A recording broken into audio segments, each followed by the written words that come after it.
उस जंगल वाली सड़क। सर्दियों की वो रात जिसमें ठंड सिर्फ शरीर में नहीं, रीढ़ की हड्डी में उतर जाती है। नेशनल हाईवे, घना जंगल और एक मोटरसाइकिल पर दो दोस्त। उस रात घड़ी में 11:47 हो रहे थे। आसमान बिल्कुल साफ था, लेकिन चांद अजीब तरह से धुंधला, जैसे कोई उसे देखने से रोकना चाहता हो। बाइक चला रहा था अमन। पीछे बैठा था उसका दोस्त रोहन। दोनों कॉलेज के पुराने दोस्त। काम के सिलसिले में एक शहर से दूसरे शहर जा रहे थे। रास्ता छोटा था, लेकिन उसमें से गुजरता था एक जंगल।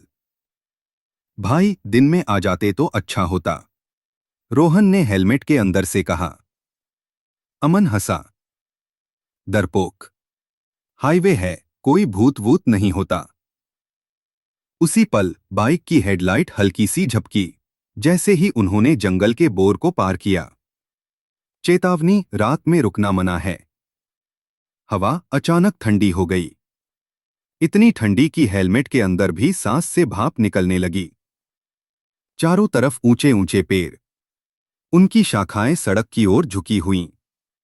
ऐसा लग रहा था जैसे कोई रास्ता बंद करना चाहता हो। रोहन ने चारों ओर देखा।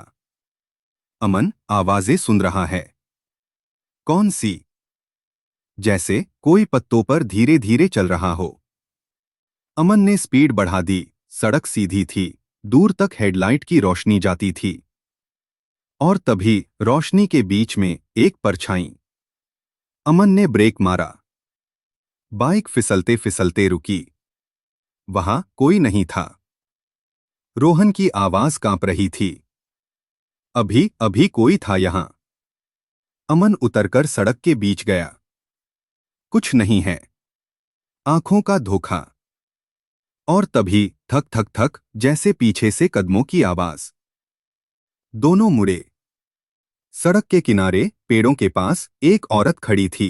सफेद साड़ी, खुले बाल, लेकिन चेहरा नहीं था, सिर्फ काला खालीपन। रोहन चीख पड़ा। अमन बाइक पर चढ़ा। इंजन स्टार्ट किया, लेकिन बाइक स्टार्ट नहीं हुई। वो औरत धीरे धीरे उनकी तरफ बढ़ने लगी। हर कदम के साथ ठंड और बढ़ती गई। रोहन ने आंखें बंद कर ली। अमन, चल चल चल। इंजन अचानक गर्जना के साथ स्टार्ट हुआ और अमन ने पूरी ताकत से एक्सेलरेटर घुमा दिया। बाइक भाग रही थी। मीटर 80, 90, 100, लेकिन पीछे से हंसने की आवाज। एक नहीं, कई आवाजें, जैसे पूरा जंगल हंस रहा हो। रोहन ने पीछे देखा। सड़क पर कई परछाइयां। कोई दौड़ रहा था, कोई रेंग रहा था, कोई उल्टा चल रहा था। और सबसे आगे वही बिना चेहरा वाली औरत। आगे अचानक पुल दिखाई दिया। पुराना जंग लगा। अमन ने ब्रेक लगाया, लेकिन पीछे वो आ चुके थे। कूद जा, रोहन चिल्लाया। लेकिन तभी बाइक का टायर फिसला और दोनों सड़क पर गिर पड़े। चारों ओर से परछाइयां घेर रही थीं। कोई बोल रहा था, रुको, हमारे साथ चलो, यहीं रह जाओ।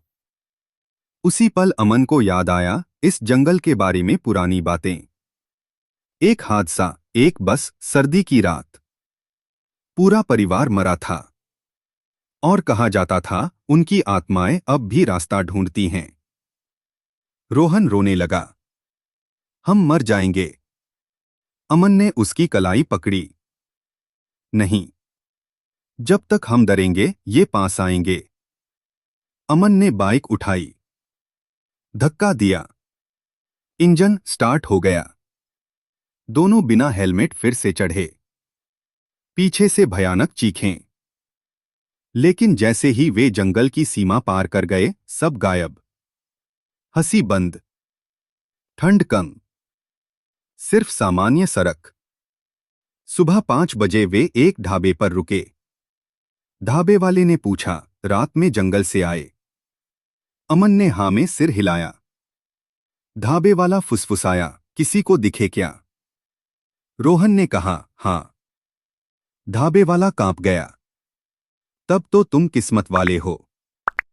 क्यों?